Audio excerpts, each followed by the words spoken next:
오늘부터 집단적 자위권의 행사를 가능하게 하는 일본의 안보법이 발효됐습니다. 일본이 전쟁 가능한 나라로 한 발 더 다가선 것입니다. 네, 우리나라를 비롯해서 주변국에 미칠 영향을 전문가와 함께 자세히 살펴보겠습니다. 이면우 세종연구소 수석연구위원 모셨습니다. 안녕하십니까? 네, 안녕하십니까? 안녕하세요. 자, 오늘부터 일본의 새 집단자위권 법률이 이제 발효가 되면서 또 논란이 되고 있습니다. 자, 먼저 이 일본의 집단적 자위권이 무엇인지 다시 한번 좀 짚어볼까요? 예, 집단적 자위권이라고 하는 것은 그러니까 한 국가가 한 나라가 자국과 밀접한 관계, 그러니까 예를 들어서 동맹국이나 우방국이 다른 나라로부터, 그러니까 제3국으로부터 공격을 받았을 때, 네. 그것을 자국에 대한 공격과 같이 간주해서 그것에 대응해서 내지는 반격하는 권리라고 얘기할 수가 있겠습니다.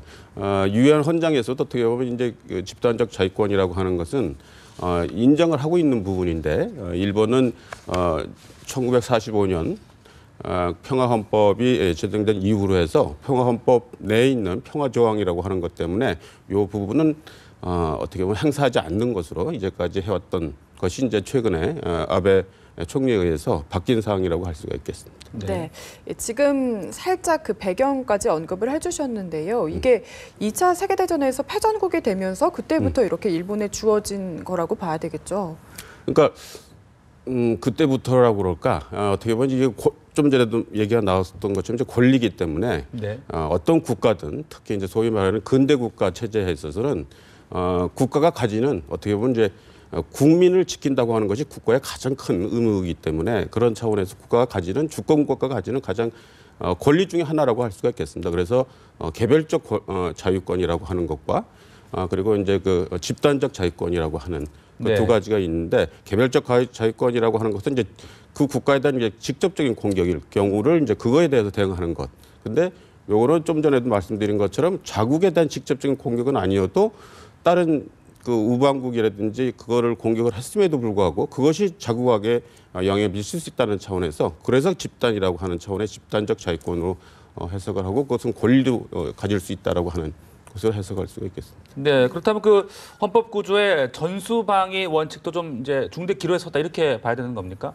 그 부분 뭐 그렇게 볼 수가 있겠습니다. 네. 그러니까 어떻게 보면 좀 전에 제가 말씀드린 것처럼 평화 헌법이라고 하는 것이 그 구조라고 하는 평화 조항. 그러니까 그 갈등에 국가 간의 갈등을 해소할 수 있는 방법으로서 전쟁을 하지 않는다는 게 1조고, 그러니까 1항이고 2항이 이제 그런 것을 우회해서 어떻게 보면 이제 전쟁의 수단을 갖지 않는다라고 하는 것이 두 번째 항목인데 그 항 때문에 어떻게 보면 전수방위라고 하는 것을 가졌다고 할 수가 있습니다. 그러니까 좀 전에 말씀드린 것처럼 모든 국가는 방위를 할 의무는 있다. 그러니까 그 권리는 있다. 그러니까 아무리 평화 헌법이라 하더라도 그렇지만 거기서 더 나가서는 그러니까 집단적 자유권 권리는 갖지 않는다고 하는 것이 어떻게 보면 평화 헌법에서 일본이 얘기하는 소위 말하는 정부의 해석이었었고 그것 때문에 이제 그런 정부 해석 때문에 최근까지 그런 것을 이제 행사하지 않았던 것이죠. 그런데 이번에 그 행사를 도입함으로 해서 좀 바뀌었다고 할 수가 있겠습니다. 네. 그리고 새 안보법에 따르면요, 그 외에도 이 타국 군대에 대한 후방 지원도 가능해졌거든요. 이건 뭐 사실상 군대나 다름없다 이런 평가들도 나오던데요. 예, 그렇습니다. 근데 물론 이제 군대를 어떻게 정의하냐에 따라 좀 틀릴 수는 있겠는데 비록 전수방위를 한다 하더라도 군대라고 할 수가 있겠죠. 그러니까 그래서 뭐 예전부터 어떻게 보면 자위대를 군대로 보느냐 안 하느냐 갖고는 일본과 한국 사이에서도 그렇고 일본과 다른 국가에서도 있었다고 생각이 되는데, 그러니까 예를 들어서 아까도 말씀드린 것처럼 국가가 국민에 대해서 국민을 지키는 것이 크게는 두 가지라고 할 수가 있겠습니다. 국가의 방위라고 하는 것과 또 한 가지는 이제 사회 치안이라고 하는 것. 근데 치안이라고 하는 것은 이제 경찰이 하는 것이고 국가 방위라고 하는 것은 이제 군대가 한다는 차원에서는 좀 전에 말씀드린 것처럼 전수 방위라 하더라도 그건 뭐 군대라고 할 수 있다고 생각되는데 이번 사항은 그거를 조금 더 넓힌 그런 차원이다라고 말씀을 드릴 수가 있겠고 그래서 안보 법제도 총 11개 그러니까 10개가 개정이 되고 1개가 이제 제정이 됐습니다만 그 내용도 크게 보면 일본의 국제 평화 유지 활동을 좀 확대하는 것 그리고 그 역할의 증대를 좀 더 확산한. 그래서 예전 같으면은 예를 들어서 수성이라든지 뭐 이런 것만 했다고 하면 그런 걸 좀 수색할 수 있게 하고 그리고 총기 사용 같은 거를 제한을 좀 더 이제 완화했다든지 뭐 그런 식의 좀 확대 방향이 좀 달라진 거고 그런 차원에서 어떻게 보면 좀 더 본격적인 군대화 됐다고 말씀드릴 수가 있겠습니다. 네. 자, 그리고 이 일본 자위대가 우리 한국의 영해나 영공에 진출할 수 있는 가능성이 크게 확대될 것이다. 이런 우려들도 있던데 이건 어떻게 봐야 되는 겁니까? 그 부분은 뭐 가능성으로 해서는 항상 열려 있긴 합니다만 이제까지 이제 일본이 추진해왔던 것을 보면 항상 단족도로 특히 이제 45년 이후의 일본이라고 하는 것을 우리가 생각을 한다 그러면 모든 것을 이제 단독적으로 하는 그런 경우는 거의 없다고 볼 수가 있겠고 그런 차원에서는 뭐 한국과 지속적으로 협력을 할 것으로 생각을 하고 그것이 아니더라도 지금 이제 안보법제 관련해서 많이 얘기 나오는 많은 부분들은 예를 들어서 한반도에서 또 위기가 발생할 때 미군이 아무래도 그 활동을 할 것이고 미군이 활동한다는 차원에서 이제 일본이 그 연루될 가능성이 아무래도 높기 때문에 그런 차원에서 일본의 군함 특히 지금 뭐 지금까지는 아직 그 항공기라든지 뭐 그것까지 얘기는 안 되는 것으로 되어 있습니다만 그런 군함이 어느 정도까지 올지 그래서 그런 것에 대해서 이제 한일 간의 협력이 필요하다 하는 얘기가 많이 나온다고 할 수가 있겠습니다. 네. 지금 우리나라도 그렇고요. 주변국도 이번 새 안보법 시행에 대해서 우려가 참 큰 상황인데 일본 내부 분위기는 어떤지도 궁금합니다. 지금 뭐 다들 많이 알려져 있지만 그리고 바로 아마 어제 오늘 해서 그 관저라든지 그러니까 일본 그 총리 관저 앞에라든지 아마 데모가 있었을 거로 생각을 합니다. 그래서 지속적으로 그리고 특히 지금 이제 일본 국내에서 문제가 되는 것은 지나치게 확대되는 거 아니냐. 결국은 그래서 결국 확대된다고 하는 것은 군인이라고 하는 수요가 많아질 거고 그렇게 되면 또 희생자라든지 뭐 이런 것이 나올 수 있는 그래서 그런 거에 대해서 우려하는 젊은 층들이 있고 또한 이제 예전부터 그런 뭐랄까 예전의 기억으로 해서 우리도 마찬가지긴 합니다만 그런 이제 연령자들이 또 이제 반대하는 그런 측면도 있고 그래서 여론조사도 보면 좀 더 그 보수적이라고 그럴까 하는 그 언론사에 의한 여론조사 같은 경우는 필요하다라고 하는 찬성하는 쪽이 한 50% 이상 나오고 좀 더 그 중간적인 그 성향을 가진 쪽에서는 예를 들어서 교도통신 같은 경우는 한 37% 정도 그래서 찬성이 좀 더 낮게 나오는 식의 그래서 반대를 하는 의향 그래서 좀 아직도 나눠져 있다고 볼 수가 있겠습니다. 네.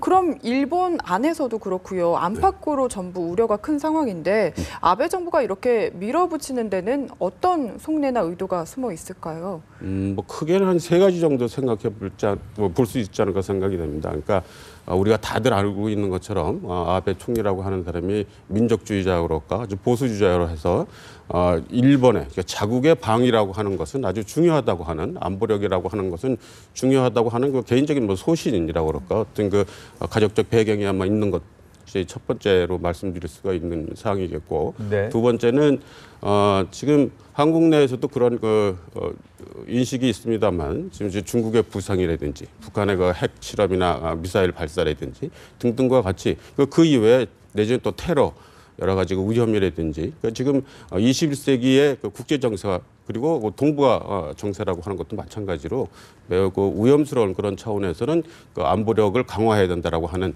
그런 그 정세 판단적인 그런 측면도 있을 거라고 생각이 되고 또 한 가지는 이런 그 측면과 항시 같이 나오는 얘기가 미일 동맹 강화라는 식의 얘기를 많이 합니다. 그래서 그러니까 미국과의 관계를 강화하기 위해서는 이런 식의 일본의 역할이 중요하다는 식의 차원에서도 또 이런 것이 제기되고 있을 거라고 생각이 됩니다. 네. 자, 이렇게 뭐 여론도 그리 호의적이지는 일단 않은 것 같고 또 일부 헌법학자들도 뭐 위헌성을 또 제기하고 있는 그런 상황 아니겠습니까? 이렇다 보니까 이 새로운 임무 수행을 또 참의원 선거 이후로 연기를 했다고 하더라고요. 이건 좀 꼼수라고 봐야 되는 겁니까? 네, 아무래도 정치적인 계산은 당연히 하고 있을 거라고 생각이 됩니다. 특히 이제 아무래도 가장 지금 그 우려하는 것 중에 하나는 아까도 그 말씀드린 것처럼 그 반대하는 그 시위하는 분들 같은 경우에 예를 들어서 그런 식으로 국제 활동하는 것 자체는 좋을지 몰라도 막상 그로 해서 일본 국민의 희생이 된다든지 여러 가지 그런 것이 된다고 하면 그건 과연 그런 것이 필요하겠냐는 식의 어떻게 보면 이제 그런 이유로 해서 이제 반대를 한다고 할 수 있겠는데 네. 예를 들어서 그런 이제 그 림팩이라든지 그런 걸 시행을 한다고 했을 때 혹시 나올 수 있는 그 불상사 같은 거 그렇게 된다고 하면 지금 이제 7월로 예정돼 있는 참여연 선거가 결코 좋은 결과를 얻지 못할 테니까 네네. 아무래도 그런 것을 이제 피해가고자 하는 그런 측면이 좀 강하다고 볼 수가 있겠죠. 네. 또 하나 내용을 살펴보겠습니다. 미 공화당의 예비 대선 주자죠. 도널드 트럼프가 주한미군 방위비 분담을 늘리지 않으면 주한미군을 철수할 수도 있다. 이런 이야기를 했거든요. 예. 이거 어떻게 이해해야 됩니까? 아무래도 그 부분 역시 정치적인 내지 이제 선거철이라고 하는 것으로 네. 해서 우리가 이해할 수 있지 않을까 생각이 됩니다. 제가 뭐 그 미국 전문가는 아니어도 일단 이제 선거라고 하는 저 특히 이제 일본의 공화당 역시 어떻게 보면 일본이란다. 미국의 공화당이라는 것도 네네. 미국 내에서 이제 보수 정당이라고 할 수가 있겠고 특히 이제 그 공화당이 추진하는 건 크게는 두 가지라고 할 수가 있겠습니다. 경제적으로는 일종의 자유방임주의라고 그럴까 자유주의를 그 표방을 하고 그거 더불어서 그런 자유주의가 안보적으로는 그러니까 보장이 될 수 있도록 안보적으로는 좀 더 그 미국의 역할을 어떻게 보면 네.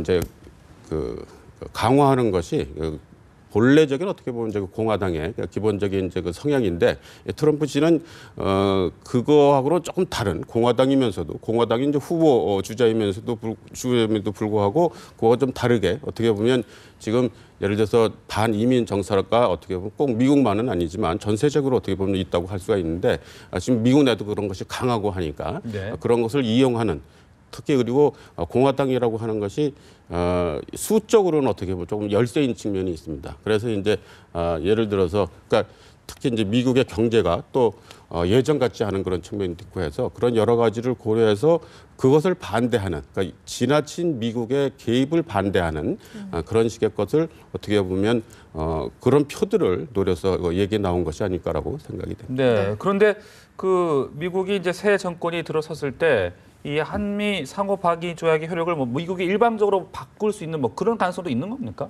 그럴 가능성은 뭐 우리가 아까 그 한일 네. 관계에서도 얘기했던 것처럼 결국은 국가 간에 이제 협의를 해서 되는 것이 네네. 되기 때문에 뭐 당장이 어떻게 된다든지 뭐 그런 것은 아닐 테고 아까 그 말씀에서 나왔지만 방위비, 그러니까 한국의 방위비 분담이 자기들이 얘기하는 식으로 능가하지 않는다. 그러니까 네. 결국은 이제 그 차이는 있을 테고 어느 정도 하려냐.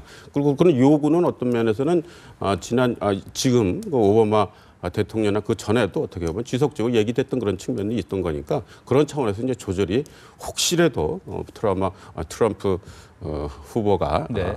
그야말로 진짜 당선이 돼서 그런 네. 경우가 온다 하더라도 그런 여지라고 할까 시간적인 그런 측면은 있을 거라고 생각이 됩니다. 네.